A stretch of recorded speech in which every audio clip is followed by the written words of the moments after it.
नाशिक जिल्ह्यामध्ये high alert जारी करण्यात आलेला आहे आणि या पार्श्वभूमीवर नाशिक जिल्हाधिकारी कार्यालयामध्ये कंट्रोल रूम स्थापन करण्यात आलेला आहे। त्याचे कक्षप्रमुख निवासी उपजिल्हाधिकारी रोहित राजपूत सर आपल्यासोबत आहेत। सर, जिल्ह्यामध्ये सकाळपासून नेमकी कशी परिस्थिती आहे? ज्या पद्धतीनं हाय अलर्ट देण्यात आलेला होता, इगतपुरी असेल, त्र्यंबक असेल किंवा जिल्ह्यातील इतर भागामध्ये, तर सकाळपासून नेमकी काय परिस्थिती आहे? कोणत्या भागामध्ये पावसाचं प्रमाण अधिक आहे किंवा कशा प्रकारे नियंत्रण आपण ठेवतोय? नमस्कार। काल माननीय मुख्यमंत्री महोदय यांनी राज्य आपत्ती व्यवस्थापन कक्ष आहे तिथे जे प्रेस कॉन्फरन्स घेतली होती, त्यानंतर आपल्याला आज नाशिक आणि त्र्यंबकेश्वर या भागामध्ये कमी दाबाचा पट्टा निर्माण होणार आहे अशी आपल्याला प्रिडिक्शन्स कळवले होते आणि त्यानुसार जिल्हा प्रशासनाने पूर्ण तयारी करून घेतली होती। ते आपण जर कालपासूनची परिस्थिती बघितली तर नाशिक, त्र्यंबकेश्वर, इगतपुरी आणि सुरगाणा या 4 तालुक्यांमध्ये मोठ्या प्रमाणावर पाऊस झालेला आहे। त्यासोबतच जिल्ह्यातील इतर जे तालुके आहेत तिथे तुरळक प्रमाणात किंवा मध्यम प्रमाणात पाऊस झालेला आहे। मात्र जे IMDचे फोरकास्टनुसार जे आपल्याला क्लाउड बस्ट किंवा ढगफुटीचा जे एक धोका आपल्या संभावना निर्माण झाली होती, तर त्यानुसार तेवढ्या मोठ्या प्रमाणात आपली पाऊस झालेला नाही। ते असं एक सुदैवाने ती एक चांगली गोष्ट आहे। मात्र त्यासाठी कोणताही धोका टाळण्यासाठी आपण वेगवेगळ्या पद्धतीने तयारी करून घेतली होती। त्यामध्ये सगळ्या जे जिल्हाधिकारी कार्यालय असेल, तालुके असतील किंवा इतर विभाग असतील, त्यांच्या जे नियंत्रण कक्ष आहे तिथे पुरेपूर दक्षता घेण्यात आली। त्या व्यतिरिक्त जे देवळा तालुक्यामध्ये गगन भावरी घाट आहे तिथे दरड कोसळण्याची शक्यता विचारात घेता तिथे वाहतूक वळवण्याचा निर्णय घेण्यात आला। त्यासोबतच इतर जे काही आपले पथक आहेत, आपदा मित्र असतील, पोलीस विभागाचे किंवा वन विभागाचे जे कर्मचारी असतील, त्यांनी त्या ठिकाणी प्रत्येक गावागावामध्ये जाऊन जिथे जिथे इव्हॅक्युएशन स्थलांतर करायची गरज आहे ते रात्रीतूनच करून घेतलं, जेणेकरून कच्च्या घरातून लोकच पक्क्या ठिकाणी स्थलांतरित झाले। त्या व्यतिरिक्त सगळे जे कुठे जीवितहानी, मनुष्यहानी, पशुहानी, घर पडझड इत्यादी जे काही दुर्घटना आहेत तर त्याच्यावर आमची कडी नजर आहे। मात्र असं कोणतंही मोठ्या पातळीवर कुठेही नुकसान झाल्याचे दिसून येत नाही। सर, काल जे सांगितलं जात होतं की त्र्यंबकेश्वर परिसर असेल किंवा इगतपुरीचा भाग असेल, या भागामध्ये लो प्रेशर बेल्ट तयार होईल, परंतु आता IMDचा इशारा नेमका काय आहे? पुढच्या काही तासांमध्ये कोणत्या भागामध्ये पावसाचं प्रमाण अधिक राहील असा अंदाज वर्तवला आहे? यामध्ये जे नाशिक त्र्यंबकेश्वर पट्ट्यामध्ये जो काल लो प्रेशर बेल्ट आपल्याला संभावना दिसत होती, तर ते आता नाशिक जिल्ह्याच्या दक्षिण भागात म्हणजेच इगतपुरी, घाटमाथा आणि अहिल्यानगर जिल्ह्याचे अकोले तालुका या ठिकाणी तो म्हणजे दक्षिण दिशेला तो सरकला असल्याचे दिसून येत आहे। त्यासाठीच मग आम्ही काल जे राज्य आपत्ती पथक आम्ही काल त्यांचं पाचारण केलं होतं, ते काल आपल्याकडे रात्री 5 वाजता दाखल झालं आणि आता इगतपुरीमध्ये जी संभावना विचारात घेता त्यांना तिथे आपण डिप्लॉय केलेलं आहे।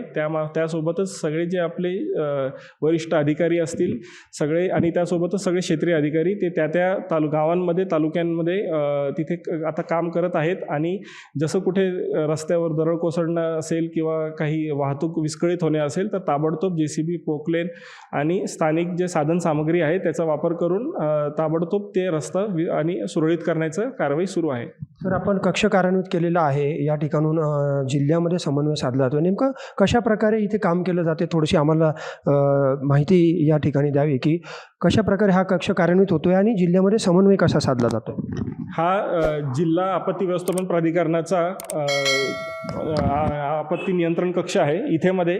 यामध्ये आपण प्रामुख्याने या टेबल जी आपण समोर पाहत आहात तर तिथे पूर परिस्थितीवर आपण नियंत्रण ठेवत आहोत। त्यामध्ये पाटबंधारे विभागाकडून वेळोवेळी येणारी यादी, कुठे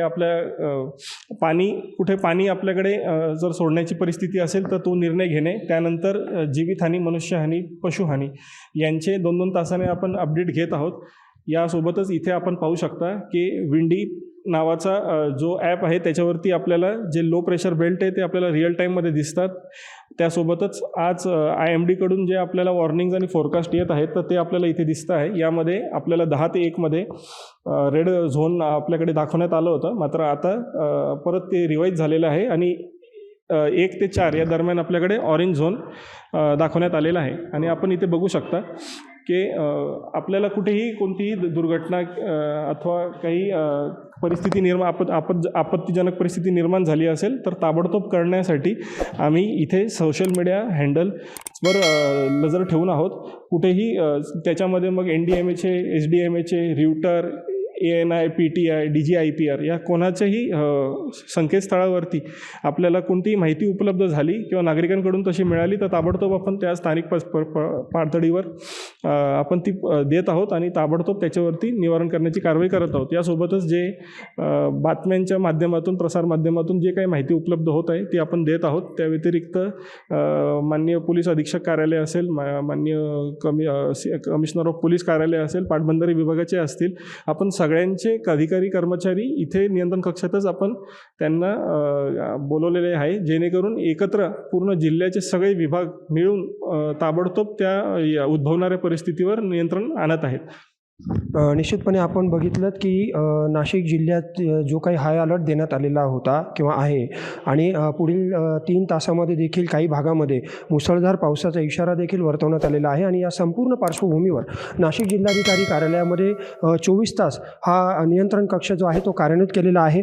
रात्रीपासून म्हणजे संपूर्ण रात्रभर हे कर्मचारी जे आहेत या ठिकाणी रात्र जागून काढून यांनी संपूर्ण जिल्हा परिसरामध्ये गाव पातळीपर्यंत काय परिस्थिती नेमकी निर्माण होते त्याचा समन्वय साधण्याचं काम जे आहे ते या माध्यमातून इथे सुरू आहे.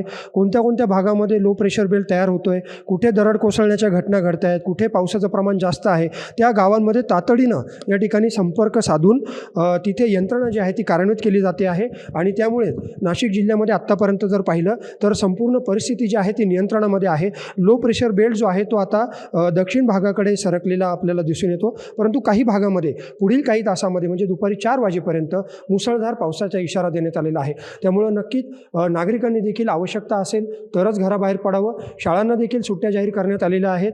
जिल्हाधिकारी कार्यालयाची जी संपूर्ण यंत्रणा आहे ती संपूर्णपणे फील्डवर आहे. तालुक्याच्या विविध भागांमध्ये अप्पर जिल्हाधिकारी असतील, तहसीलदार असतील, प्रांताधिकारी असतील, ते फील्डवर उतरून प्रत्यक्ष काम करतायत. आपत्ती व्यवस्थापन पथक देखील या संपूर्ण मदत कार्यामध्ये फील्डवर उतरून या ठिकाणी काम सुरू आहे. कॅमेरामन भाऊसाहेब पवारसह मनीष कटारिया, आपलं महानगर, नाशिक.